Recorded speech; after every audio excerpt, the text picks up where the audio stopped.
मोक्षमार्गदाता नमो राजचंद्र प्रभुसार उर्वशी समऊरे वसो सदा परम आधार जेने जाण्यो खरो आत्माने अन्यने अक्षय पूर्ण ज्ञानिते सिद्धने धन्य छे अज्ञानतिमिरान्धनां ज्ञानाञ्जनशलाकया चक्षुरुन्मीलितं येन तस्मै श्रीगुरवे नमः। सत्श्रुतने नमस्कार, तारक त्रिपुटीने नमस्कार, असीम उपकारी आत्माने नमस्कार, महावित्रोने नमस्कार, महाविત્રો સમાન મુરબ્બીઓ મુમુક્ષુને નમસ્કાર।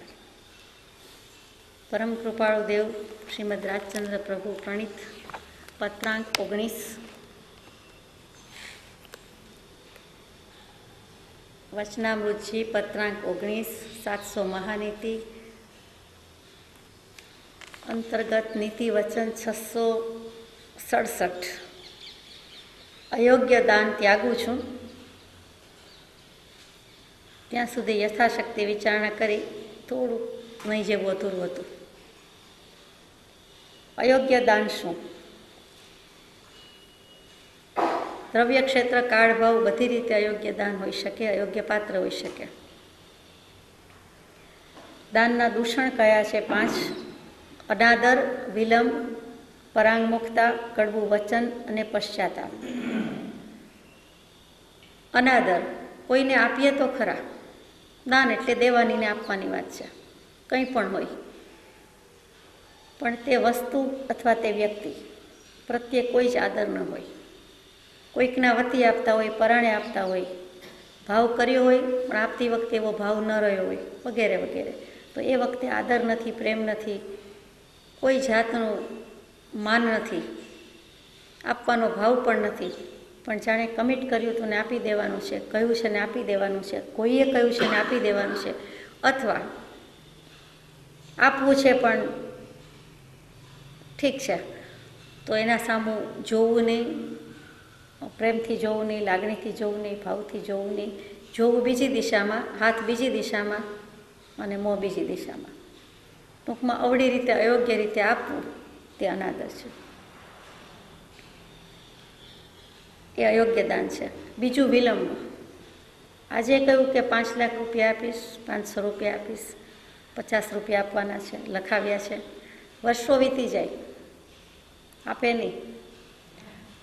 મોટું દાન હોય, એડજસ્ટમેન્ટ કરવાનું હોય, કંઈક આડાઅવળા કોમ્પ્રોમાઇઝ હોય, કંઈક આડી અવળી અપેક્ષા હોય, બધા બખડ જંતરમાંથી બહાર નીકળવાનું હોય, 3 વર્ષની મર્યાદા આપી હોય, 13 વર્ષ સુધી ઠેકાણું પડે નહીં, તો એ વિલંબ છે, ડિલે। ન્યાય માટે એમ કહેવાય કે જસ્ટિસ ડિલેઇડ ઇઝ જસ્ટિસ ડિનાઇડ। એ વિલંબ થાય એટલે ન હોવા બરાબર છે, એ ન્યાયનો અન્યાય થઈ જાય છે, આ ન્યાય નીતિની જ વાત છે। એ આપ્યું ન આપ્યા બરાબર થઈ જાય છે, ઓન ધ કોન્ટ્રારી એથી વધારે ગુનામાં આવે છે, એ બંધ પડે છે, બંધન થાય છે। ઘણી વખત આપણે દેવદ્રવ્યમાં સાંભળીએ છીએ કે ઘીની બોલી, ઉછામણીની બોલી બધું થયું હોય, આરતી વગેરેનું થયું હોય, પ્રતિષ્ઠા વગેરેનું થયું હોય, બીજું ઘણી રીતે થયું હોય, વિદ્યાલય, સ્કૂલ, કોલેજ, ધર્મના કોઈ પણ સ્થાનક બાંધવામાં, ઉપાશ્રય બાંધવામાં, ભોજનશાળા વગેરે વગેરે વગેરે બધામાં જે આદરથી, ભાવથી, ઉત્કૃષ્ટ ભાવથી પોતાની પછેડી પ્રમાણે સોળ તાણીને જ બોલવું, લખાવવું જોઈએ, છતાં એડજસ્ટમેન્ટ કરીને વહેલી તકે આપી દેવું જોઈએ, ત્યાં સુધી એ દેવું છે માથે। 1 રૂપિયો હોય તો પણ દેવું છે, તો આ તો અઢળકની વાત છે, તો એ બધું ચાલે નહીં। એટલે ત્યાં જેટલો વિલંબ થયો અને દરમિયાનમાં દેહ ત્યાગ થઈ જાય તો એ દેવું રહે છે, નહીતર પણ ભાવ દેવું તો છે, જ્યાં સુધી ભરપાઈ કરતા નથી ત્યાં સુધી એ દેવું જ છે, એટલે વિલંબ કરવા જેવો નથી। એટલે આપ્યું દાન ન દીધા બરાબર થઈ જાય છે, એટલે એમાં વિલંબને અવકાશ નથી। ત્રીજું પરાંગમુખતા, વિમુખતા આવી જાય, સન્મુખ થવાને બદલે વિમુખતા આવી ગઈ હોય। વર્ષો પહેલાં કોઈકને કહ્યું હોય કે એક વ્યક્તિ માને છે એટલે હું પણ માનું છું, ઘરના વડીલો માને છે એટલે મારે પણ માનવું પડે છે. હસબન્ડ માને છે તો મારે માનવું પડે છે. વાઈફ માને છે એટલે મારે માનવું પડે છે. બાકી મને XYZમાં જરાય રસ નથી. એટલે ધર્મ પ્રત્યે કે ધર્મી પ્રત્યે કે એના જ્ઞાની પ્રત્યે કે સંત કે સત્પુરુષ સાચા કે ખોટા પછી આવે છે. પણ એ કોઈ વ્યક્તિ વિશેષનું માન મહત્ત્વનું હોય, કોઈ ધર્મનો આગ્રહ કે આદર ન હોય અને તેમ છતાં આપવાનું કર્યું હોય ત્યારે આપી દે. અને પછી કોઈક વખત પરાંગમુખ થઈ જાય, એથી વિમુખ જાય કે ત્યારે આ ખાતરથી આ કારણથી આપ્યું હતું પણ હવે હું એનાથી વિમુખ છું, હવે હું માનતો નથી. ત્યારે તો કોઈની શરમ મર્યાદામાં પણ આવીને મેં લખાવ્યું છે, મૂક્યું છે, પણ હવે હું માનતો નથી, મને શ્રદ્ધા નથી, હું વિમુખ થઈ ગયો છું, હું પરાંગમુખ થઈ ગયો છું, માટે હવે આપીશ નહીં. તે વખતે ભાવ સારા હતા, બોલ્યા, લખાવ્યું, હવે આપવું નથી તો એ પરાંગમુખતા છે. એવી જ રીતે ત્યારે ઉત્કૃષ્ટ ભાવ કર્યા હોય અને પછી કોઈક કારણે પોતે ખસી જાય, ડગી જાય તો એ પણ પરાંગમુખતા છે. એટલે દાન છતાં ન દાન જેવું. આપી દીધું હોય તો પણ એમ ભાવ કરે કે હવે તો ન જ આપું, એ તો મેં અસત દેવમાં આપ્યા તો ત્યાં સાચી વાત છે, સારી વાત છે કે ખોટું મળ્યું હતું ત્યાં આપ્યા હતા, હવે સાચું મળ્યું ત્યાં આપવા છે તો ત્યાં ખોટા પ્રત્યેની પરાંગમુખતામાં વાંધો નથી. છતાં જ્યારે દાનની જ વાત હોય ત્યારે એમ તો કહેવું જ પડે કે દાનનું દૂષણ છે. ત્યાં અયોગ્ય દાન ત્યાગું છું, તે અયોગ્ય હતું ને છોડ્યું છે તો ત્યાં કરવા જેવું છે, એમાં ખોટું નથી, ગુનો નથી થતો. અસત દેવમાં આરોપણ કર્યું હતું, ખોટી જગ્યાએ આપતો હતો એટલે એને હવે અયોગ્ય દાન નહીં કહેવાય. ખોટી જગ્યાએ આપતો હતો એમાંથી હવે સાચી જગ્યાએ આવ્યો એટલે એને યોગ્ય દાન કહેવાય. પણ સાચું હોય અને ખોટું પકડાઈ જાય કે પહેલાં તો કૃપાળુદેવમાં જ અમે કંઈ વાપરતા કારણ કે અમે માનીએ, અમને શ્રદ્ધા અને એ સાચો પુરુષ છે. અને પછી કે સાંઈ બાબા આવી ગયા હાથમાં, કંઈક 2-3 ચમત્કાર થયા. એવા કોઈ પણ નામ મારે લેવા નથી, અત્યારે જે આવ્યું તે લઉં છું. ને એવા કોઈ મળેલા છે, જોયેલા છે, માટે હવે મેં ત્યાં આપ્યું છે તો ત્યાં પરાંગમુખતા છે. એ દાન તો કહેવાશે જ, દાન કહેતા કંઈ પણ દેવું આપવું, પણ એ પરાંગમુખ છે. સતથી વિમુખ થયો તો એ અયોગ્ય દાન થયું. કડવું વચન, દાન તો આપે, મોટું આપે, સારું આપે, પણ વચન ઘણા કડવા બોલીને આપે, બોલતો જાય અને આપતો જાય તો એ અયોગ્ય છે. દેતી આપતી વખતે દાતાની નજર નીચી હોય, એ જુએ પણ નહીં, એ પોતે જોઈ શકે નહીં કે સામે લેનાર કોણ છે. એની નજર નીચી હોય, એને શરમ હોય, એને મર્યાદા હોય, ત્યારે સાચો દાતા જાણવો. લેનાર સામે એની દૃષ્ટિ ન હોય કે લેનાર કોણ છે, મનથી તો વિચાર્યું હોય, એનો અપર હેન્ડ ન હોય. આપણે ઊંધું માન્યું છે, સમાજે ઊંધી કીર્તિ શરૂ કરી છે કે દેનારો ઊંચો, પણ લેનારો ઊંચો છે. ને કઈ રીતે વિચારશું? એટલે કડવા વચન બોલતા બોલતા આપવું નહીં. જેને કહીએ ને કોઈ વાર કોઈ ટોન્ટ મારે, કોઈ સંભળાવે, કોઈ વ્યંગમાં કહે, કોઈ જુદી રીતે કહે, કોઈ દ્વિઅર્થી બોલે, અથવા કોઈ રીતસરની કડવાશ જ ફેરવીને કહે કે આલે તો જાજા બીજી વાર આવતો નહીં, અથવા એકવાર આપી દઉં છું, આમ તેમ, તો એ શોભે નહીં આપણને, એ ઠીક નથી. મનમાં કદાચ કંટ્રોલ નથી તો ભાવ આવે, પણ વચનથી તો એવા શબ્દો બોલ્યા જતા નથી. એ કડવા વચનપૂર્વકનું દાન નથી, અયોગ્ય દાન છે.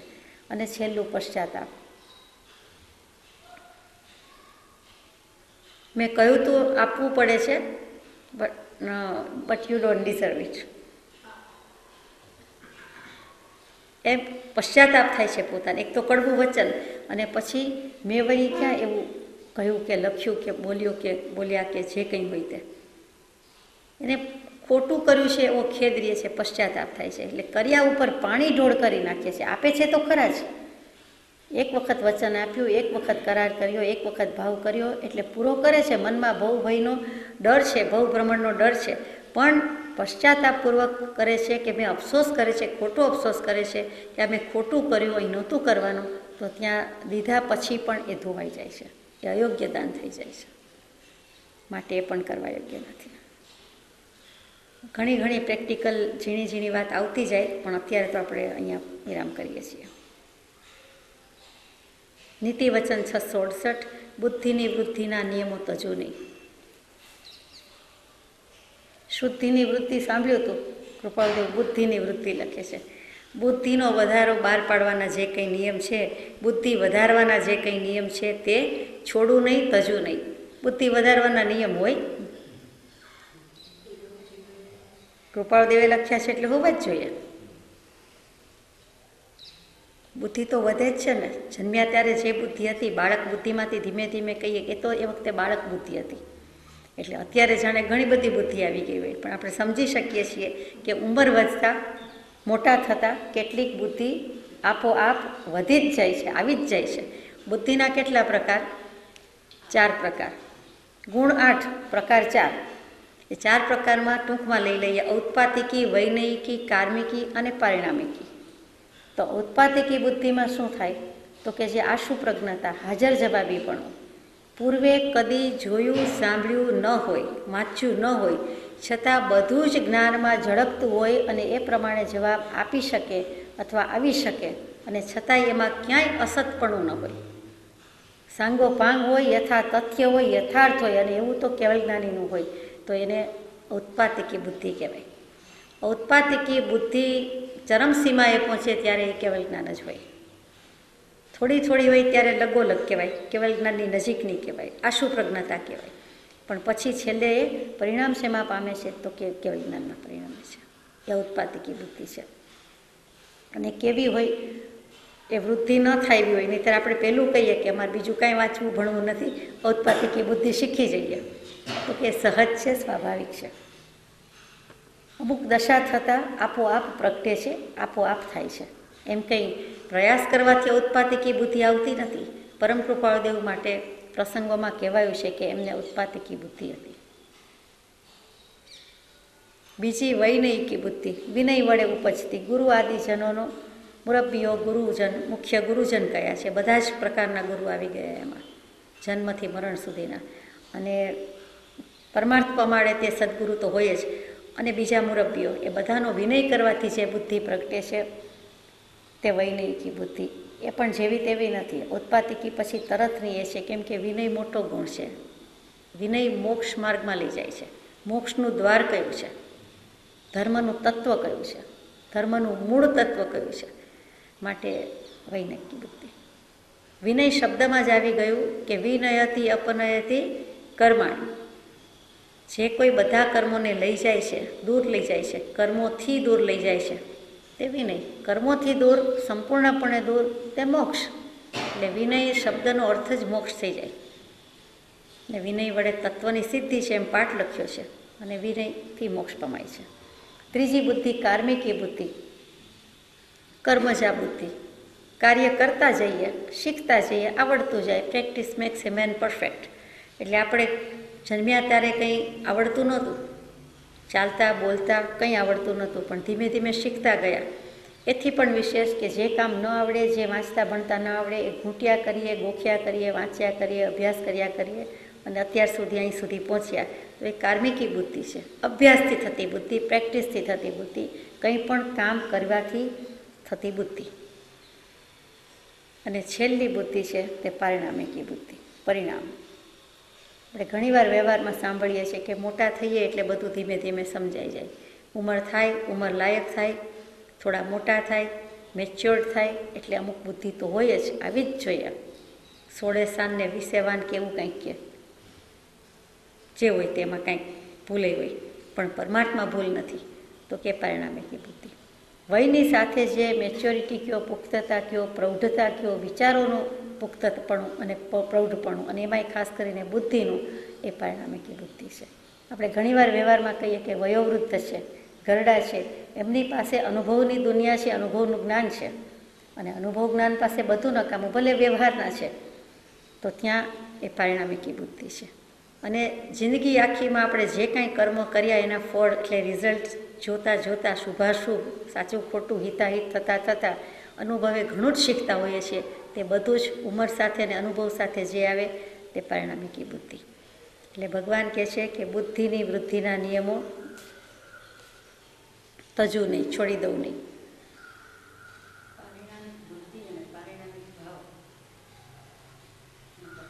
બેયને કોઈ સંબંધ જ નથી. પરિણામિક બુદ્ધિ તો અભ્યાસથી જે કંઈ થતું જાય છે, ઉંમર સાથે જે કંઈ આવતું જાય છે, આપોઆપ થતું જાય છે, કેટલુંક અનુભવથી શીખતા જઈએ છીએ, તે બુદ્ધિની વાત છે.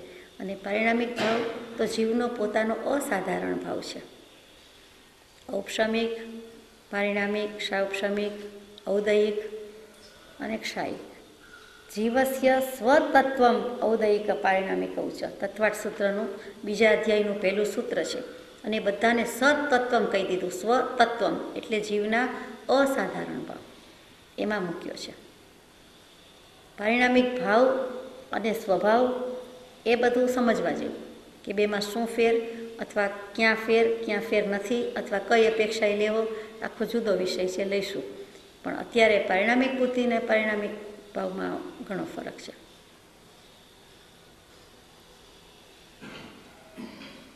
બુદ્ધિના ગુણ કોઈક જગ્યાએ 8 ગુણ મૂક્યા છે, કોઈ પણ શાસ્ત્રમાં આવશે. શ્રવણ બુદ્ધિનો ગુણ છે, કંઈ પણ સાંભળવું ને સાંભળતા જ કંઈક ગ્રહણ થઈ જાય. કોઈક વખત પકડાઈ જાય, કોઈક વખત ન પકડાય. તો કે શ્રવણ, ગ્રહણ, શુશ્રૂષા એટલે કે સેવે, શુશ્રૂષા એટલે સેવા, સેવા ઉપરથી સેવના કરવી, એના ઉપરથી ઇહા અને અપોહ, પછી તર્ક થાય, વિચાર થાય, દલીલ થાય, સારા નરસાનો વિચાર કરે, કમ્પેર કરે, અને પછી ઉત્કટ ઉહાપોહ થાય, મનોમંથન થાય, અને છેલ્લે અભિનિવેશ એટલે આગ્રહ થાય કે આમ જ બરાબર છે, આને આમ જ કહેવાય, આ કલર આવો જ હોય, આ ડિઝાઇનમાં આમ જ હોય, આ વસ્તુ આમ જ બને, વગેરે. તો કે બુદ્ધિના 8 ગુણ છે. એટલે બુદ્ધિની વૃદ્ધિ કહેતા એ બુદ્ધિના 8 ગુણ પણ ઉત્તરોત્તર વિકસતા જાય. એમાં જે કંઈ નિયમ હોય તે પ્રમાણે હોય તે હું છોડું નહીં, એટલે કે ગ્રહણ કરું, ધારું. વેદાંત ઉપનિષદની રીતે લ્યો, વિદુરજીની નીતિ પ્રમાણે લ્યો, બીજા કોઈ નીતિશાસ્ત્રમાં હશે, વેદાંત મુખ્ય છે ને વિદુરજી મુખ્ય છે. એક બુદ્ધિ, એના વડે નિત્ય અનિત્યનો વિવેક થાય. એક બુદ્ધિ, 2 નિત્ય અનિત્યનો વિવેક થાય, 3 કામ ક્રોધ લોભ જીતવાનો નિશ્ચય થાય. કામ ક્રોધ લોભ. 4 શમ દમ ઉપરતિ અને શ્રદ્ધા વડે વશ કરે. ઉપરતિ એટલે ત્યાં ઉપરામતા કેવું છે, ઉપશમ કેવું છે, જીનાગમ પ્રમાણે ઉપશમ છે. શમ દમ ઉપરતિ અને શ્રદ્ધા એ 4 વડે વશ કરે. મૂળ બુદ્ધિ છે, મૂળમાં બધાના મૂળમાં બુદ્ધિ છે, એક બુદ્ધિ વડે. 5માં શું? તો કે 5 જ્ઞાનેન્દ્રિય છે એને જીતે. વેદાંત જ્ઞાનેન્દ્રિય કહે છે, આપણે કાયા, જીભ, નાક, આંખ કહીએ છીએ તે જ પંચેન્દ્રિયો છે. વેદાંત પ્રમાણે 5 જ્ઞાનેન્દ્રિય છે, 5 કર્મેન્દ્રિય છે. જ્ઞાનેન્દ્રિય એટલે કાયા, જીભ, નાક, આંખ અને કાન, આપણને મળેલી 5 ઇન્દ્રિય. અને કર્મેન્દ્રિયો એટલે હાથ, પગ વગેરે ઇન્દ્રિયો. એમણે એ રીતે જુદું મૂક્યું છે. અને 6 એટલે ક્ષુધા, તૃષા, શોક, મોહ, જરા અને મૃત્યુનું સ્વરૂપ ઓળખો. બુદ્ધિ વડે જ કરવાનું છે, એકલી બુદ્ધિ બેન છે, આ બધાને પહોંચી વળવાનું છે. અને 7મું છેલ્લું કે જ્ઞાનેન્દ્રિયો એટલે 5 ઇન્દ્રિયો, 6ઠું મન અને 7મું બુદ્ધિનો પણ ત્યાગ કરીને સુખી થાઓ, આત્માના સુખમાં જાઓ. અહીંયા બનારસીદાસજી યાદ આવે કે બુદ્ધિ વડે બુદ્ધિનો ત્યાગ કરી દેવાની વાત આવી.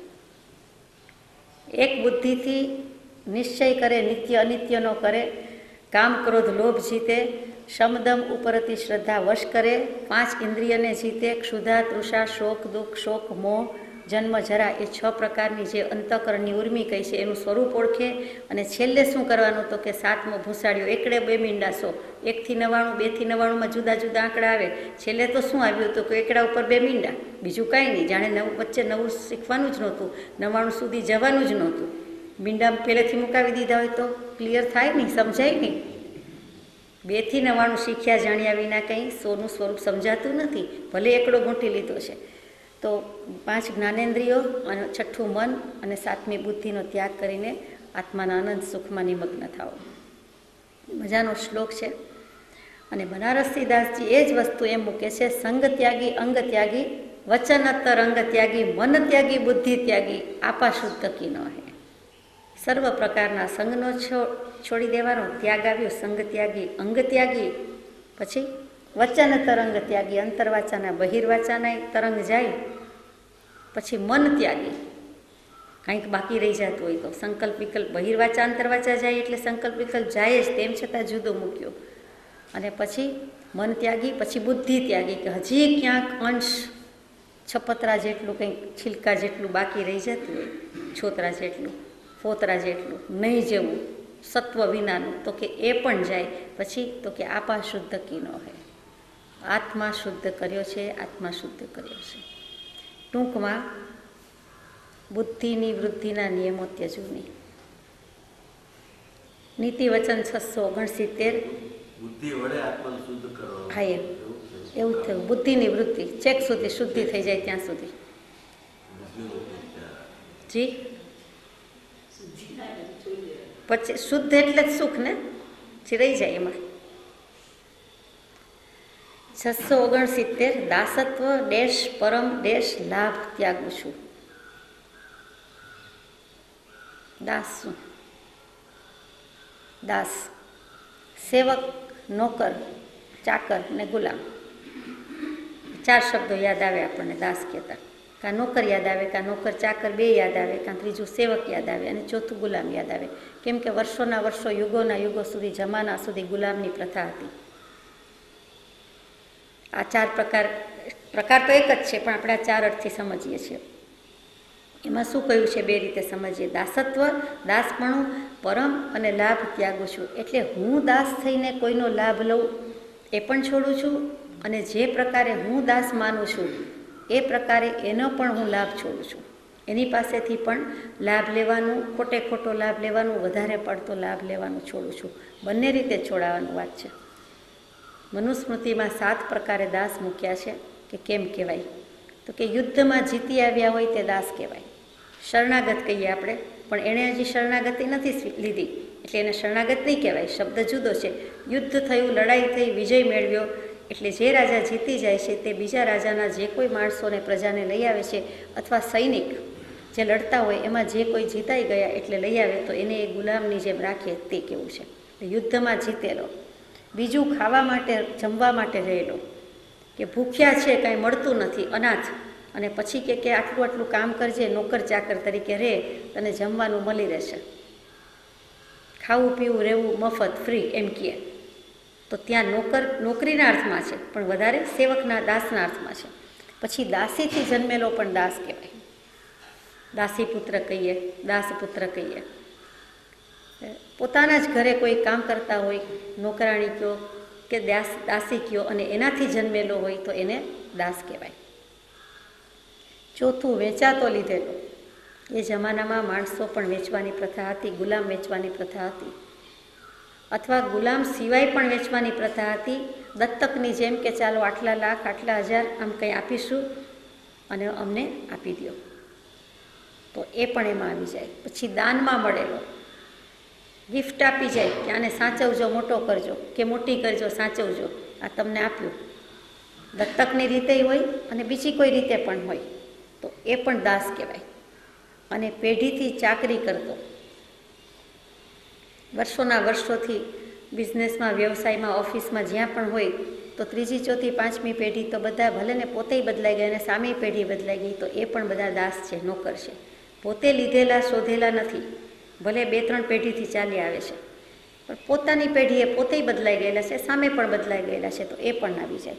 અને છેલ્લું 7મા દાસ, કે જે કોઈ સજા, દંડ આપ્યા હોય, કર્યા હોય, એ ભરી ન શકે તેવા હોય. તે કંઈ પણ સજા આપી, પૈસામાં આપવાની હોય કે બીજી કોઈ રીતે, અને એ ભરપાઈ ન કરી શકે, એ પ્રમાણે આચરી ન શકે, એટલે એને નોકર સેવક તરીકે રાખી લે કે જા તારા એટલા પૈસા માફ, તું મહિને આટલું કામ કરી દેજે, આના બદલામાં અઠવાડિયે આટલું કરી દેજે.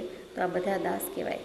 આમાં જુઓ, આ નીતિશાસ્ત્રકારોએ કોઈ વસ્તુ બાકી રાખી છે, 7 પ્રકારે દાસ મૂકી દીધા છે. આ સિવાય કોઈ દાસ હોઈ શકે? સવાલ થાય છે. તો કે આવા દાસ પાસેથી પણ આપણે ઉત્કૃષ્ટ કે વધારેમાં વધારે ખોટો લાભ ન લઈ લેવો. પરમ લાભ છોડી દઉં છું, આની પાસેથી હું એવો લાભ નહીં લઉં, કોઈનો ગેરલાભ નહીં ઉઠાવું, એમ કહેવું છે. કે કોઈનો વધારે પડતો ઉપયોગ નહીં કરી લઉં, એ કહેવું છે. બીજી રીતે કે દાસત્વ પરમ લાભ ત્યાગું છું, કે આવી રીતે હું દાસ તરીકે કોઈનો લાભ લઈશ નહીં. આ 7માંથી કોઈ પરિસ્થિતિ મારી આવી જાય, એ વખતે લડાઈ થતી, એ વખતે આ બધી પ્રથા હતી, ગુલામીની પ્રથા હતી, વેચવાની પ્રથા હતી, વેચાવાની પ્રથા હતી. નળ રાજા, દમયંતી રાણીની વાત સાંભળો છો, જાણો છો કે વેચાવવું પડ્યું હોય, વેચવું પડ્યું હોય, તો કંઈ પણ પરિસ્થિતિમાં મુકાવ તો આ પ્રમાણે હું કોઈનો લાભ દાસ તરીકે ન લઉં અને દાસ નોય ન લઉં, એ લાભ છોડું છું. એક મોટી નીતિ, મહાનીતિશાસ્ત્રનું મહાવચન છે આ. રાજાશાહીમાં તો ખૂબ જ લાગુ પડે એવું હતું. નીતિ વચન 670, ધર્મ ધૂર્તતા ત્યાગું છું. ધર્મના નામે ઠગી લેવું, છેતરી લેવું, ધૂતારાપણું કરવું તે છોડું છું. ધર્મ સાચો સમજ્યો હોય, વસ્તુનો ધર્મ સમજ્યો હોય તે તો તેવું કરે જ નહીં, પણ ધર્મના નામે જ હિન્દુસ્તાનમાં કે આર્યભૂમિમાં જેટલી ઠગાઈ, જેટલી છેતરપિંડીને જેટલી વંચના બુદ્ધિ છે, પથ્થરના નામે, ધર્મના નામે જેટલા પાણા એટલા દેવ પૂજાય છે, જેટલી અંધશ્રદ્ધા છે, જેટલું અજ્ઞાન છે, જેટલું મિથ્યાત્વ છે ને જેટલું મિથ્યાત્વ પોષાય છે એટલું ક્યાંય પોષાતું નથી. માટે ધર્મ ધૂર્તતા. ધર્મ ખબર ન હોય તો કેવું કે મને ધર્મ ખબર નથી, સાચું શું છે, હું પણ મૂંઝાયેલો છું, અટવાયેલો છું. અને ખબર હોય તો બે ધડક કેવું કે હું આને માનું છું અને મને એમનાથી લાભ, હિતનું કારણ થયું છે, મને સત્પુરુષ મળેલો છે, મને સત્પુરુષના વચન મળેલા છે, હું એમાં શ્રદ્ધા રાખું છું અને એ સમ્યક પ્રકારે પ્રાર્થના, ભક્તિ, નિત્ય નિયમાદિ કરવા યોગ્ય છે. અગર એ રીતે જે ઠીક લાગે તે કહીએ, પણ ન ખબર હોય તો કહેવા જેવું નથી. જન ધર્મ ધર્મ કહી કર્મ ઉપારજી મટકે અટકે ભટકે, તે મોક્ષ મૂર્તિ સમ સદગુરુ મળતા અટકે. મોક્ષ માર્ગની અવિરોધતા પુષ્પમાં બ્રહ્મચારીજીએ પ્રજ્ઞાવૃતમાં સુંદર મૂક્યું છે. તો ધર્મના નામે ધૂતારા તો ઘણા હોય, ધર્મના નામે જ વધારે હોય, અને મારે ધર્મ ધૂર્તતા કરવી નહીં. બીજા કરે કે નહીં, પણ હું ધર્મનો ધૂર્ત ન થાઉં. ધર્મની ધૂર્તતા આવી હોય તો છોડી દઉં છું.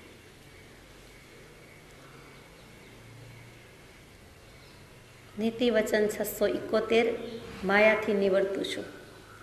થોડા થોડા વખતે માયાબેન આવી જાય. માયા કોને કહેવાય?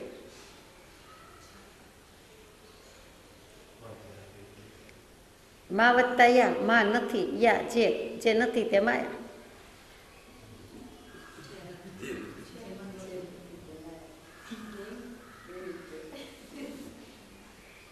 જૂનાગમમાં માયા એટલે મિથ્યાત્વ જ છે.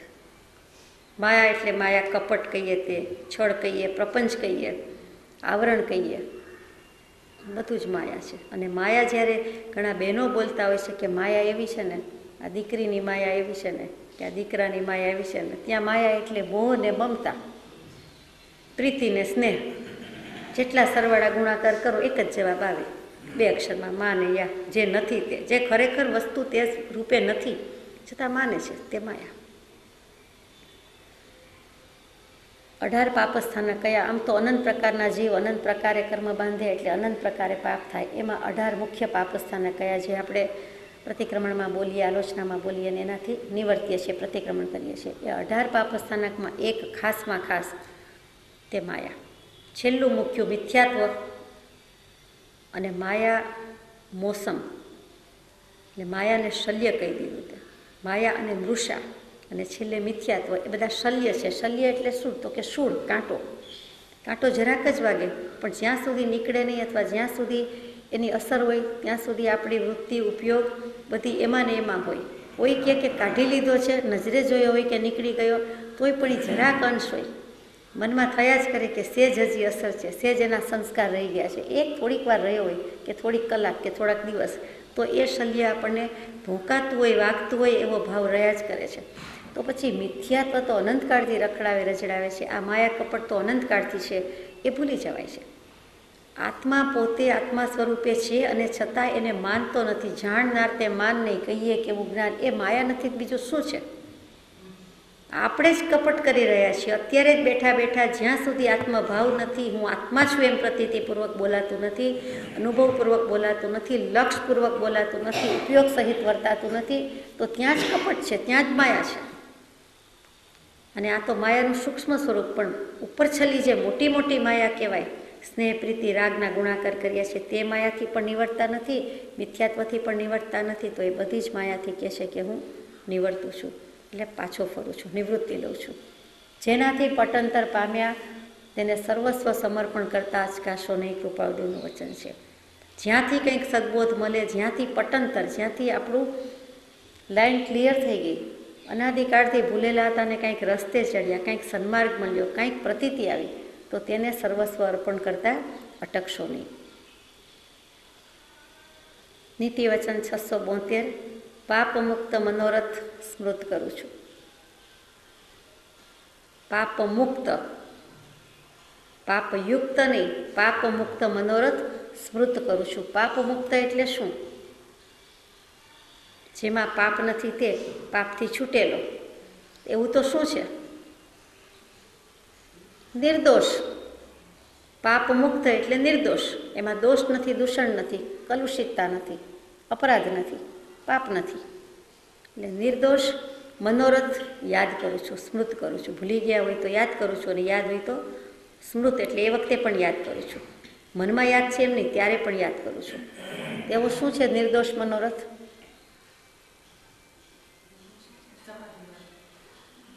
સમાધિ મરણ છે, સમ્યક દર્શન છે, આરંભ સમારંભનો ત્યાગ છે. શ્રાવકના 3 મનોરથ કયા છે? અંત સમય આલોચના કરું સંથારો સાર, પંચ મહાવ્રત ધાર, મુનિપણાનું. બધુંય સાચું, પણ ખરેખર એક જ શબ્દમાં કહેવું હોય નિર્દોષ મનોરથ સ્મૃત કરું છું, તો શું કહેવાય? રાજ્ય સદા મુજ એ જ મનોરથ, ધાર થશે અપવર્ગ ઉતારું. હું મોક્ષનો મુસાફર છું, અને મોક્ષનું સ્ટેશન આવે ત્યારે ઉતરી જઈશ. એ છેલ્લું છે, જ્યારે આવશે ત્યારે. અને છેલ્લે છે, કાંઈ વાંધો નહીં. છેલ્લે તું એકલો હોઈશ, કાંઈ ડર નથી. એકલા જવું પડશે. જ્યાં જવાનું છે એ જગ્યાની ખબર નથી, કાંઈ વાંધો નહીં. ધાર, નિશ્ચય કર કે અપવર્ગ એટલે મોક્ષ ભગવાને કીધું છે, અને રાજ ભગવાને કીધું છે, અને મારે પણ ત્યાં મારા રાજમાં સ્વરાજમાં રહેવાનું છે. આત્મા સ્વતંત્ર થાય, આત્મા આઝાદ થાય, પછી એનું જ એના ઉપર રાજ વર્તે, પ્રવર્તે, બીજા કોઈનું નહીં.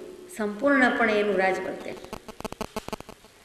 એટલે નિર્દોષ મનોરથ સ્મૃત કરું છું, એટલે અહીંયા મોક્ષ સિવાય મને તો કાંઈ યાદ આવતું નથી, એ યાદ કરું છું. નીતિ વચન 673. વિદ્યાદાન દેતા છલ ત્યાગું છું. પાછી દાનની વાત આવી થોડાક વખત થઈ. ઘણાને મન અન્નદાન નંબર 1નું છે, પણ વિદ્યાદાન કે જ્ઞાનદાન સર્વોત્કૃષ્ટ કહેવા જેવું છે, તે નથી તો કાંઈ નથી. એ એકડો મંડાવે છે. પછી બીજું બધું છે. અન્નદાન કરવા યોગ્ય છે એમ જ્ઞાન આવ્યું ક્યાંથી, એમ સમજ આવી ક્યાંથી, એમ ક્યાં વાંચવા સાંભળવા મળ્યું? એટલે જ્ઞાન કે વિદ્યા હંમેશા પહેલું જ છે. એટલે વિદ્યાદાન દેવામાં છલ ત્યાગું છું. હવે આવું વિદ્યાનું આટલું મહત્વ, ન ચોરહાર્યમ ન ચ રાજહાર્યમ ન ભાતૃભાજ્યમ ન ચ ભારકારી વ્યયે કૃતે વર્ધત એવ નિત્યમ વિદ્યાધનમ સર્વ ધનપ્રધાનમ. જે રાજા સરકાર લઈ જઈ શકતી નથી, કોઈ ભાઈ વગેરે પરિવારમાંથી ભાગ પડાવી શકતું નથી, અને વળી જેને વાપરવાથી એ ધન વધ્યા જ કરે એવું છે, એવું તો એક વિદ્યાધન જ છે, અને એ જ ધનમાં પ્રધાન છે, મુખ્ય છે. એ છે તો બધું છે, એ નથી તો કાંઈ નથી, એવું પ્રધાન ધન છે. માટે એવું વિદ્યા અને એ ધન અને એનું દાન, એટલે સર્વોત્કૃષ્ટ આપણે કહીએ છીએ કે જ્ઞાની મહાદાનીને દાની રે સદાવ્રત જેનું સદા. એ પણ પ્રજ્ઞાવોદમાં સરસ પરમ પૂજ્ય બ્રહ્મચારીજીએ મૂક્યું છે. તો એ દેવામાં છળ ત્યાગું છું. છલ કપટ હોવું જ ન જોઈએ. છેતરામણી, વંચના, પક્ષપાત, પૂર્વગ્રહ હોય જ શકે નહીં. છતાં જો હોય તો એનો પણ હું ત્યાગ કરું છું. છલમાં 3 પ્રકાર કયા છે? વાક છલ, સામાન્ય છલ અને ઉપચાર છલ. વાક વાણીથી છળ, આજે નથી કરવું, કાલે કરશું, પછી પાછું તરત કરે. વિદ્યાદાન ત્યાં ને ત્યાં જ ખોટું પડે, ખોટું પાડે, તો એ છળ કપટ છે. કોઈક વખત સંયોગ નિમિત્ત બદલાય, દર વખતે બદલાય નહીં. નાની જ વાત હોય, ક્યારે આવ્યા? હમણાં જ આવ્યા, 5-7 કલાક થઈ ગઈ હોય. કોઈ વખત 5-7 કલાક ને 5-7 મિનિટનો કાંઈ ભેદ ન હોય, તો ત્યાં વાણીના છળ કપટ છે. એ વિદ્યાદાન દેવામાં પણ થાય. આમ કરવું છે પછી બીજું લેવાનું થાય, આમ નથી કરવું તો કરવાનું છે. તો એમાં પણ છળ ન ચાલે, રમત ન ચાલે. પછી સામાન્ય છળ કહેવાય. મનમાં કંઈ એવો ભાવ ન હોય કે આજે વચનામૃતિ લઈશું કે ઉપદેશામૃતિ, સમજવા માટે કહું. પણ પછી લેતી વખતે એમ થાય કે કંઈ વાંધો નહીં, બંને જ્ઞાની પુરુષના જ વચન છે ને. અને કોઈક વખત નિર્ધાર થઈ ગયો હોય કે વચનામૃત જ લેવાનું છે, એ જ વંચાય છે અને એ જ વાંચવું છે, પણ કહીએ કે ઉપદેશામૃતજી વાંચવાના છીએ, પછી ઉપદેશામૃતજી જ સાંભળવું હોય, સમજવું હોય એ આવે, પછી કહીએ કે ના એ તો વચનામૃતજી વાંચવાનું છે. વાત સીધી સાદી છે, પણ બોલનારો બંધ થાય છે. એણે જેવા ભાવથી જવાબ આપ્યો, જેવા ભાવથી પૂછ્યું ને જેવા ભાવથી જવાબ આપ્યો, તો એ બંનેને ત્યાં સામાન્ય છલ ને વાકછલ બંને લાગે. વસ્તુ સાવ નાની છે. જો ધર્મની વાતમાં, ધર્મશાસ્ત્ર વાંચવામાં, સાંભળવામાં પણ આવો દોષ લાગે, તો નાની મોટી વાત હોય કે ક્યાં જવાના છો, ક્યારે જવાના છો, ક્યારે પાછા આવશો, અથવા શું કરવાનું છે, એવા તો રોજબરોજના વારંવાર લેવાતા, કરાતા, પૂછવા પડતા સવાલ જવાબ કે નિર્ણય છે, એમાં કેટલું બધું છલ આવે. તો એ બધા પ્રકારનું છલ અહીંયા તો વિદ્યાદાન દેવાની જ વાત છે, એટલે એના અનુસંધાનમાં છે કે જે કંઈ છલ છે તે હું ત્યાગું છું. મોટો વિશાળ વિષય છે આ, ખરેખર વિચારવા જેવા છે.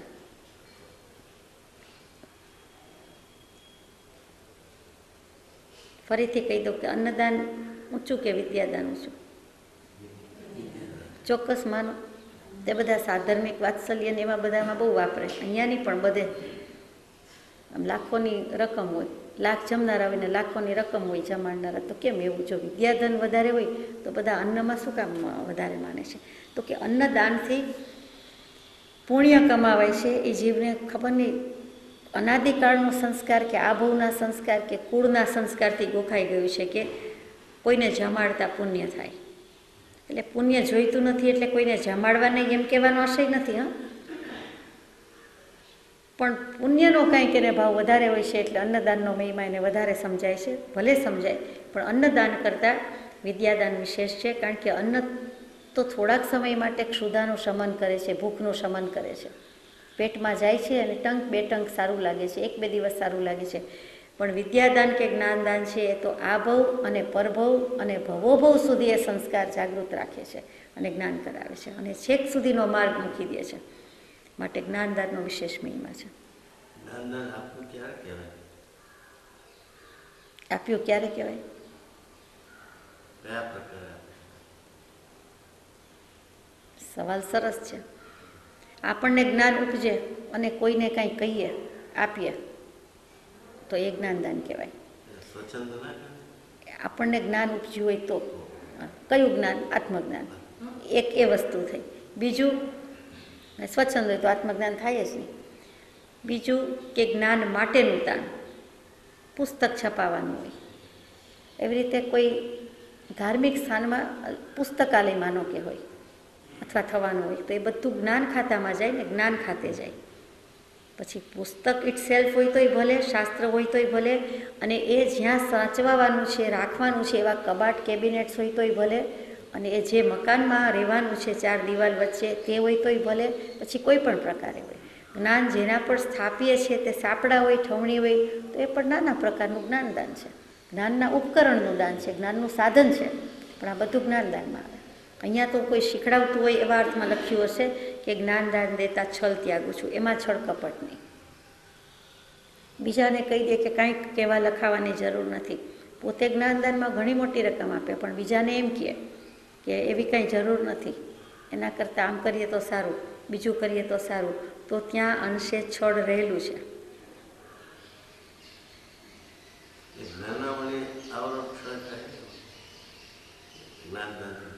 જ્ઞાનદાનથી જ્ઞાનાવન્ય કર્મનો ક્ષય થાય. આમાં તો શું છે ભાઈ કે વિદ્યાદાન દેતા છલ ત્યાગું છું, એટલે કોઈને ભણતા ભણાવતા જે કાંઈ છળ કપટ થાય, પ્રપંચ થાય, તેને છોડું છું, તેનો ત્યાગ કરું છું.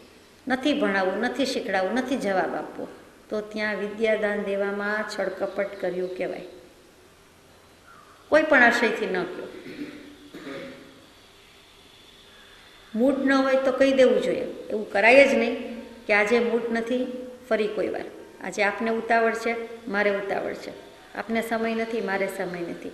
આપની સ્વસ્થતા નથી, મારી સ્વસ્થતા નથી. વિષય લાંબો છે, વિષય અઘરો છે, જે કાંઈ કહેવાનું હોય તે, કે મારે વાંચવું પડશે, મારે રિફર કરવું પડશે, તો એમ કહી દેવું. પણ વિદ્યાદાન દેવામાં છળ કરવું નહીં, છળ ત્યાગવું. 5 જણ સમક્ષ વાંચવું હોય ને બીજા 5 સમક્ષ ન વાંચવું હોય તો એમ નહીં કહેવાય કે હમણાં અમે વાંચવાના નથી, પછી 5ને બોલાવીને વાંચીએ, તો 1 નંબરનું છળ. સંયોગ બદલાયો હોય, નિમિત્ત બદલાયો હોય, તો બીજા 5ને ઇમિડિયેટ બોલાવી દેવા જોઈએ કે ચાલો અમે હવે વાંચીએ છીએ. આ નાની નાની વાત છે, પણ આમાં છળ કપટ થાય. ઘરમાં શાસ્ત્રનો સંચય હોય, 5000 પુસ્તક હોય કે 100 પુસ્તક હોય, એ 100 એકી સાથે તો આપણે વાંચવાના નથી. અને વાંચવાના હોય તો પણ વિચારવું જોઈએ કે કોઈ વ્યક્તિને જરૂર હોય તો વિના સંકોચે, વિના વિલંબે એને આપી દેવું જોઈએ. કોઈ વાંચીને, શીખીને, સમજીને કંઈ આમાંથી જાણી જશે તો, કહી દેશે તો જ્ઞાન છે, વપરાશે, લાભનું કારણ થશે. ત્યાં જેલસી નહીં હોવી જોઈએ, ત્યાં છળકપટ નહીં હોવું જોઈએ, ત્યાં ઈર્ષાભાવ નહીં હોવો જોઈએ. એ કેવું છે. ને મોટે ભાગે એવું થઈ જાય અને ઘણી વાત અનુપયોગી થઈ જાય કે હમણાં થોડા બિઝી છીએ અને પછી આપને શોધી આપું છું, પછી આપને મોકલી આપું છું. એમાં ભૂલાઈ જાય કે બીજા નિમિત્તો ભળી જાય તો ડીલે થાય, ઢીલમાં પડે. તો ત્યાં સુધીમાં આપણને જ્ઞાનાવરણીયનો દોષ લાગે, કેમ કે એ છળ પણ હોય, ભલે ભાવ સાફ હતો તો એ પ્રમાણે પણ હળવા પણ બંધાય કે ત્યાં સુધીમાં એને અંતરાય કર્મનો ઉદય, આપણે એને અંતરાય લીધી. જો આપી દીધું હોત પુસ્તક તો એ તરત વાંચતા થઈ જાય, કેસેટ હોય તો એ તરત સાંભળતા થાય, વગેરે વગેરે. વિડીયો કેસેટ હોય તો જોતા થાય, ડીવીડી હોય તો તે પ્રમાણે, સીડી હોય તો તે પ્રમાણે, આવું કંઈ પણ ઉપકરણ. અને પેલું એમ થાય કે ના, એ વાંચી જશે, જાણી જશે. તો જાણવા માટે તો છે. સૂર્યપ્રકાશ અને હવા વગેરે ઉપર કોઈનો અધિકાર નથી, બધાનું છે. એમ સત્પુરુષના વચન, શાસ્ત્રા પુરુષના વચન, શાસ્ત્ર બધાના છે, બધા માટે છે. બધા એના અધિકારી થવા જોઈએ. ન હોય તો એને રસ જાગે એવું કરવું જોઈએ. ન સમજાય તોય આપવું જોઈએ. પણ મારું છે ને હું ન આપું, ઘણા કે બગડી જાય, તો સૂચના આપવી કે આ ન બગડે એમ વાપરશો, અને જાળવજો, આનો અવિનય આશાતના નહીં કરતા. અથવા તો જે કાંઈ ટેવ ખબર હોય તો કહેવાય કે આને ટેકા તરીકે નહીં વાપરવાના હોય તો આપો વાંચવા.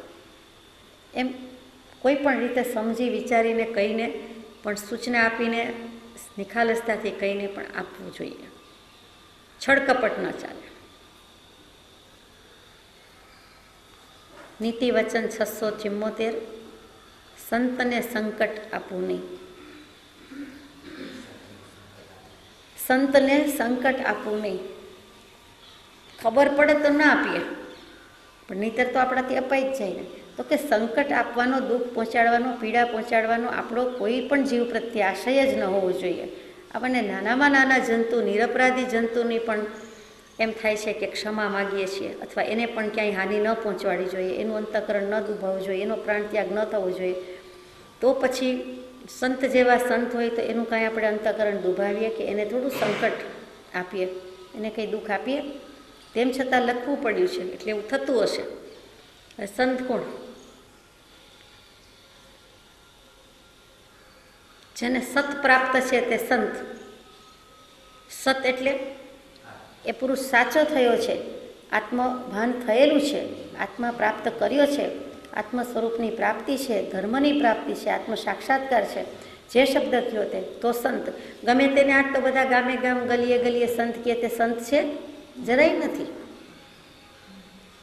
સંતની વ્યાખ્યા જ સમજાઈ નથી કે સંત કહેવાય જ નહીં. રૂડા જીવ, ઊંચા જીવ, ઊંચી દશાવાળા જીવ, મુમુક્ષુ, મારા કરતાં વધારે કંઈક જાણતા સમજતા હશે, એ બધું કહેવાય. પણ સંત કહી દેવાય ગમે તેને? તો પછી સંત અને સત્પુરુષનો કોઈ ભેદ જ રહ્યો નહીં. કૃપાળુ દેવાય સરખા ને દરેક ગામના બધા સંત એ સરખા, એમ તો બને જ નહીં. એમાંય ખાસ કરીને જૈન ધર્મમાં હવે સંત શબ્દ વધારે વપરાતો થયો છે. બાકી હિન્દુ ધર્મમાં બહુ વપરાય, ગમે તે સંત, સેજ મોટા થયા એટલે સંત. શાંતિ પમાડે તેને તો સંત કહીએ.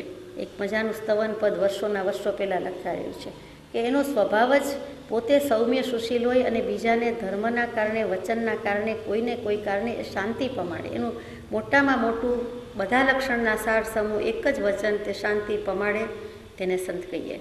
જે ધર્મ પમાડે એમ કહીએ છીએ, આ શાંતિ પમાડે એમ કહે છે. કેમ કે પોતે શાંત થયો છે, પોતે કશાયને ઉપશમન કરેલું છે. અગર સંપૂર્ણ શમન કરેલું છે તો એ સંત છે, બાકી સંત નથી. સંતના લક્ષણ ખબર પડી જાય. 30-32 લક્ષણ સંતના લક્ષણ એમ કરીને એક પદ મૂકેલું છે. હા, એ જ મૂળદાસે લખ્યું છે. એક મૂળદાસે લખ્યું છે.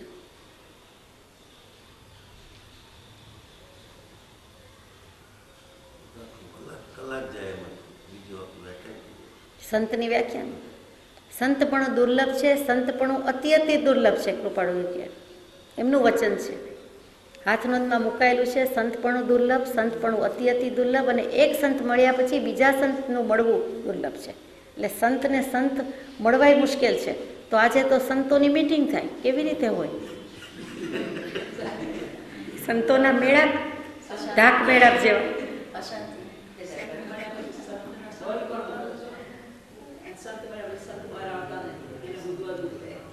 બિલકુલ સાચું. એટલે એ દુર્લભ જ છે, એ પ્રગટ હોતા નથી, ભાગ્યે જ કોઈક પ્રગટ હોય. અને પછી એકને બીજા મળે કે એનું કન્વેન્શન અને એના મેળાપને, એના મેળા અને એના સેમિનારને એ બધું હોય નહીં. સમજવા જેવું છે, બહુ સમજવા જેવું છે.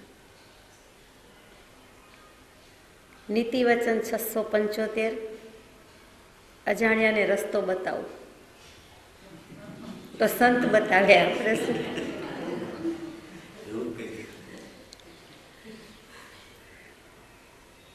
અજાણ્યો શેનાથી? તો કે માર્ગથી અજાણ. મોક્ષના માર્ગથી અજાણ એ સત્પુરુષ જ બતાવે. ખરો તો મોક્ષ માર્ગથી અજાણ હોય એને બીજો કોણ બતાવે? છેક 11માં ગુણસ્થાનકેથી પડવાનું કારણ તે માર્ગના અજાણપણાને લીધે હોય છે. 2 કારણ મુખ્ય. એક માર્ગનું અજાણપણું છે અને બીજું માથે સત્પુરુષ નથી રહેતા એટલે પડી જાય છે. પોતે જ લખે છે, માર્ગ ભૂલેલા જીવન પથિકને માર્ગ ચીંધવા ઊભો રહો. એમાં તો માર્ગ ભૂલેલાને માર્ગ ચીંધવાનો છે, અને આ તો માર્ગથી અજાણ્યો છે, એને રસ્તો બતાવવાનો છે.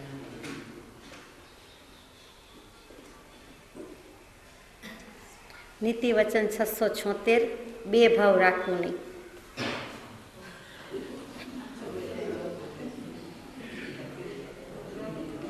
અહીંયા ભાવ એટલે વસ્તુની લેતી દેતી, તોલવા જોખવાની, બિઝનેસમાં બેઠા હોય, દુકાનદાર હોય, માલની લેતી દેતી હોય એની વાત છે. બીજા કોઈ 2 ભાવ રાખવું નહીં એમ નથી. અર્થ તો બેસાડાય કે 2 ભાવ રાખવું નહીં અને મુક્ત ભાવ રાખવું નહીં. 2 તો રહી જ શકે નહીં. એક જ્ઞાનમાં 2 તલવાર હોઈ શકે જ નહીં. એટલે ભગવાન એવું તો લખે જ નહીં. અને 2માં પગ રાખે પણ ભાવ ન રાખી શકે. દૂધમાં ને દહીંમાં, સંસારમાં રહેવું છે, મોક્ષમાં જવું છે, એમ કહેવાય કે 2માં પગ રાખવું નહીં. પણ આ તો લખીએ 2 ભાવ રાખવું નહીં. એટલે એની નીચેનું વચન એવું જ છે, વસ્તુમાં શેરભેળ કરવું નહીં. એટલે એમ સમજાય છે. 676 અને 677 સાથે લઈએ છીએ કે જે પણ કાંઈ લેતી દેતી કરતા હોઈએ, પછી નાનું બાળક આવે કે વયોવૃદ્ધ આવે, અનુભવ વૃદ્ધ આવે કે બાર્ગેન કરવામાં જબરું કોઈ આવી જાય, ગમે તે આવે, પણ 2 ભાવ નહીં, એક જ ભાવ. અને વસ્તુમાં શેરભેળ કરવું નહીં એની વાત પછી લઈએ. ઘણા ભાવ એક જ રાખે પણ વસ્તુમાં શેરભેળ, એટલે આમ તો સાથે જ જાય છે નીતિવચન. આપણે પાર્ટ્સની બધી જ ક્વોન્ટિટી રાખીએ છીએ અને ક્વોલિટીમાંય કહેવું પડે. સ્પેર પાર્ટ્સ અને વેપારની જ વાત છે. પછી બધા ઇમ્પોર્ટેડ રાખીએ છીએ. ગમે તે કાર લાવો, ગમે તે વ્હીકલ, ગમે ત્યાંની મેં બધા જ પાર્ટ્સ ઇમ્પોર્ટેડ અને પરફેક્ટ કમ્પ્લીટ અહીંયાથી મળશે. અને એમાંનું એકેય બહારથી આવેલું ન હોય, બધું જ ઇન્ડિયાનું બનાવેલું હોય. તેમ છતાં એ ડીંગે ડીંગ, ઠોકમ ઠોક, આ એ વસ્તુમાં શેરભેળ કરી કહેવાય. એકેય પાર્ટ સાચો ન હોય, સારો ન હોય, પણ એમ જ લોલે લોલ લાખો પાર્ટ્સના ધંધા થતા હોય. બધા બિઝનેસમાં થતું હશે. આ તો અત્યારે જે યાદ આવ્યું એની વાત છે કે જે કરતા હોય એણે કબૂલ્યું હોય, એણે કહ્યું હોય કે અમે આ પ્રકારે કરીએ છીએ, અમે આવા છીએ, તો કહેવાય જાય કે કૃપાળુદેવને તમારા જેવા, આપણા જેવા કેવા મળ્યા છે. ક્ષમાપનામાં એમ થવું જોઈએ કે હે ભગવાન, હું બહુ ભૂલી ગયો અને હું કેવો આપને ભેટી ગયો છું.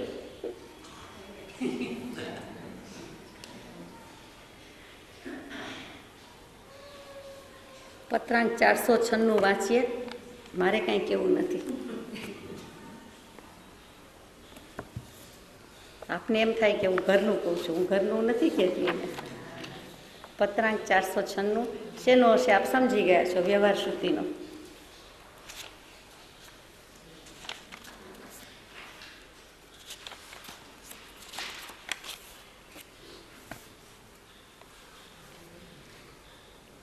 જે મુમુક્ષુ જીવ ગૃહસ્થ વ્યવહારમાં વર્તતા હોય તેણે તો અખંડ નીતિનું મૂળ પ્રથમ આત્મામાં સ્થાપવું જોઈએ.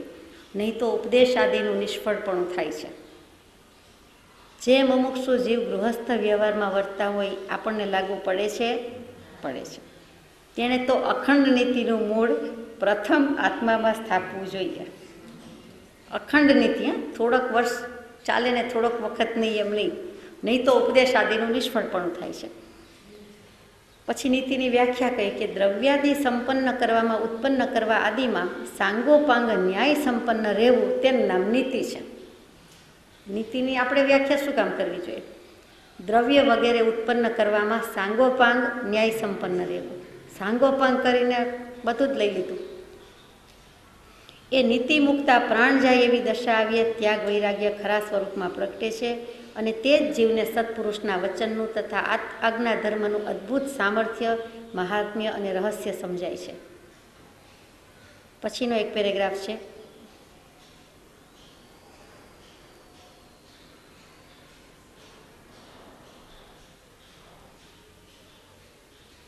દેશકાળ સંગ આદિનો વિપરીત યોગ ઘણું કરી તમને વર્તે છે, માટે વારંવાર પડે તથા કાર્યે સાવચેતીથી નીતિ આદિ ધર્મોમાં વર્તવું ઘટે છે. તમારી પેઠે જે જીવ કલ્યાણની આકાંક્ષા રાખે છે અને પ્રત્યક્ષ સત્પુરુષનો નિશ્ચય છે, તેને પ્રથમ ભૂમિકામાં એ નીતિ મુખ્ય આધાર છે.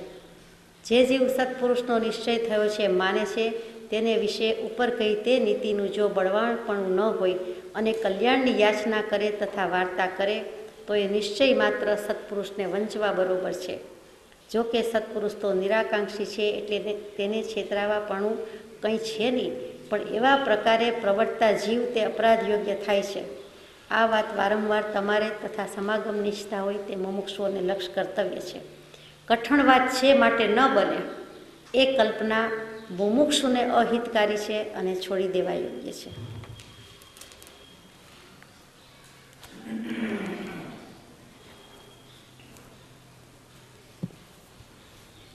પરમ કૃપાળુદેવના વચનામૃતજીમાંથી જ્યારે નીતિ સંબંધીનો આ પત્ર પહેલો જ વંચાવવામાં આવે અને મોટા ભાગે કોઈ કૃપાળુદેવની સન્મુખ થતા નથી કે આપણને પહેલાં વહેલું જ આવું ન્યાય સંપન્ન દ્રવ્ય ઉપાર્જનનું કહે છે, એટલે આપણે તો અનીતિવાળા અને આ તો નીતિની વાત, એટલે આપણે મેળ પડે નહીં, આપણે જામે નહીં. આ ધર્મ ઘણો અઘરો. પહેલું જ નીતિનું કહેવામાં આવે એટલે એને તરત જ આ નજરે જોયું છે, આ વ્યવહારમાં અનુભવ્યું છે, એટલે એને પહેલો જ પત્ર આ કહેવા જેવું નથી. જો કે પહેલો છે, 496મો છે, આપવા જેવો છે, પણ તેમ છતાં કેટલાક ભડકી જાય છે, બીજું કંઈ નહીં. પછી ધીરે ધીરે સમજે, વિચારે. આપણે એમ કહીએ કે અહો કૃપાળુદેવ, અહો પરમ કૃપાળુદેવ, પણ એ વખતે વિદ્યમાન હોય અને આપણા ઘરે આવીને કે ઓફિસ પર આવીને કહ્યું હોય કે આવા 2 નંબરના ચોપડા હોય, અથવા આવું ન કરાય, આનું આમ ન હોય, આનું તેમ ન હોય, તો આપણને ગળે ન ઉતરે. આપણને એ વખતે સન્મુખ થવાના બદલે વિમુખ કે પરાંગમુખ થવાનો જ ભાવ આવી જાય. એટલે બધું વિચારવા જેવું છે. નીતિ વચન 678 જીવ હિંસક વ્યાપાર કરવું નહીં. જીવોની હિંસાની તો ના જ કહી છે. જીવની હિંસા, જેમાં વધુ જીવોની હિંસા થતી હોય, ઘાત થતો હોય, તેવો વ્યાપાર કરવો નહીં. 15 કર્માદાની ધંધાની વાત આવી ગઈ છે, ખરું? કે જેમાં વધુમાં વધુ જીવ હિંસા થતી હોય અને મોટા ભાગે વધુમાં વધુ જન્મે જૈન વાણિયા અને હવે કેટલાક બીજા પણ જૈન ધર્મી એમાં જ પડેલા હોય. એમ કે કરવું શું, એ સિવાયનું ઘણું હોય, તેમ છતાં એમને એ 15માંથી જ એક ગમી જાય એટલે પૂરું થઈ જાય. સંતબાલજીએ ગાયું છે, પ્રાણીજનો કો હણશો ન તેથી હણાય દેહો ન હણાય દોષો શોધી હણો દોષ તણુ જમૂળ હિંસા થકે ચેત તમે નિવારી. દેહો હણાઈ જાય છે, જીવોની ઘાત થાય છે, દોષની ઘાત થતી નથી. આપણા દોષ જતા નથી, બીજાના દેહ જતા રહે છે, બીજાની હિંસા થઈ જાય છે. પાપનું પ્રાયશ્ચિત લખ્યું છે એમણે, ક્ષમાપના જેવું જ અથવા સ્વદોષ દર્શન જેવું જ. એ સંતબાલજીને પરમ કૃપાળુદેવ ઉપર ઘણો પ્રેમ હતો, ઘણી ભક્તિ હતી, પણ પછી શુદ્ધાત્મા પર આવીને આપણી ભક્તિ કરી લેવી એવું નહીં થયું. એવું થવું પણ ઘણું પુણ્ય માગી લે છે, ઘણો પુરુષાર્થ માગે છે. નીતિ વચન 679, ના કહેલા અથાણા આદિક સેવું નહીં. અથાણા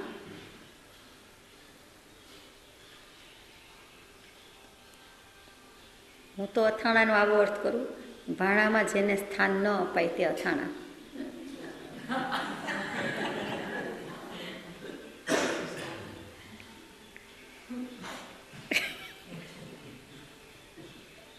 તમે અથાણા કોને કહો મને ખબર નથી. હું જે સમજું છું અથવા જ્ઞાની પુરુષને આમાં જે કેવું છે તે 12 મહિનાના જે કરીએ છીએ, બનાવીએ છીએ તે એક્સક્યુઝ મી જૈનો વધારે બનાવે, એટલે એને જ ખાસ કહ્યું. બધા બનાવે, વાપરે. મુરબ્બા ખાસ આવે, આચાર આવે, આચાર એટલે જ અથાણું, એમાં બધા આવી ગયા. બોળ અથાણું આવે, સંધાન અથાણું આવે. 12 મહિના માટે જે રાખી મૂકેલા હોય તે બધા જ અથાણા આવે. એમાં આ આવે ને તે ન આવે એમ કેવું, એના કરતાં બધા જ આવી જાય. એમાં ગોળ કેરી આવે, સંભારી કેરી આવે, છુંદો આવે, ખમણ આવે, બધા જ આવે. અથાણાના નામ ખૂટી જાય, પણ ભગવાન કે બસ બહુ થઈ ગયું. એ સંધાન એટલે શું છે તો કે એ સુરા સાથે સંધાન કરાવે, લગભગ દારૂ જેવો સ્વાદ આવે, અને દારૂમાં જે પ્રકારે સડો હોય અને થાય એથી વિશેષ થાય, પણ ઓછો ન થાય, દેખાતો નથી. ઘણી બધી પ્રક્રિયા કરી હોય પછી આમળાનો મુરબ્બો હોય તો પણ મને એમ થાય કે વિચારવા જેવું તો ખરું. સડો તે સડો, 12 મહિનાનું વાસી તે વાસી, ગમે તેટલો તડકો આપો, ગમે તેટલી પ્રક્રિયા કરો, ગમે તે રીતે સૂકવો, ગમે તે રીતે બાફો, ઉકાળો, મીઠું નાખો, બીજી કેટલીક દ્રવ્ય બધું એમાં તમે ગમે એટલું સમાર્જન કરો, ઉમેરો, ફરક તે ફરક. એટલે વિચાર કરતાં કરી મૂકે એવી વાત છે. અને ના કહેલા અથાણામાં બોળ અથાણું ને સંધાન અથાણું આવે, એટલે એમાં ગોળ કેરી, લીંબુ, મરી, આથેલા, આમ તેમ. પછી મને એકેય અથાણું બહાર જઈને પૂછતા નહીં પ્લીઝ કે આ અથાણું ખવાય કે નહીં. ભગવાને તો ના જ કહી દીધી છે, પછી વાપરો તો આપના અધિકારની વાત છે, એ હક આપનો છે.